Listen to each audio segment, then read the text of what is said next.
নীল bikini, খোলা ভেজা চুল, হাতে সোনালি ব্যান্ড। কখনো সমুদ্রের পানিতে হাঁটু ডুবিয়ে বসে থাকছেন, কখনো স্কার্ফ হাতে সৈকতে হেঁটে বেড়াচ্ছেন। এইসব লুকে মিমিকে দেখে চমকে যাচ্ছেন ভক্তরা। তারা বলছেন, এ কোন মিমি? আগে কখনো দেখিনি এমন মিমিকে। এক ছবিতেই হাজারো ভক্তের ঘুম কেড়ে নিলেন মিমি চক্রবর্তী। নেটিজেনরা বলছেন, এর আগে কখনো এমন আকর্ষণীয়ভাবে ধরা দেয়নি মিমি। হঠাৎ কেন এত খোলামেলা পোশাকে মিমি চক্রবর্তী? কি আছে এই পোশাকের পিছনের গল্পে? চলুন জেনে আসি এই সম্পর্কে বিস্তারিত।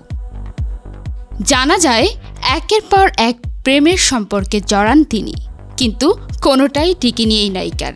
মিমি ছিল টলিপাড়ার ভদ্র এক নায়িকা, পোশাক ছিল মার্জিত।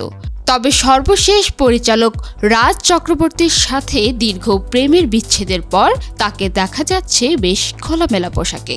তাহলে কি এটাই কারণ তার খোলামেলা পোশাকের? না, মূলত আসছে পূজায় মুক্তি পেতে চলেছে মিমি চক্রবর্তীর নতুন টলিউড সিনেমা রক্তবীজ 2। আর সেই ছবির শুটিংয়ের সময় তার বিকিনি পরা কিছু ছবি, যা এখন রীতিমতো ভাইরাল। তবে এই মুহূর্তে প্রশংসা ও সমালোচনার স্রোত দুই দিকেই বইছে মিমির নতুন রূপকে ঘিরে।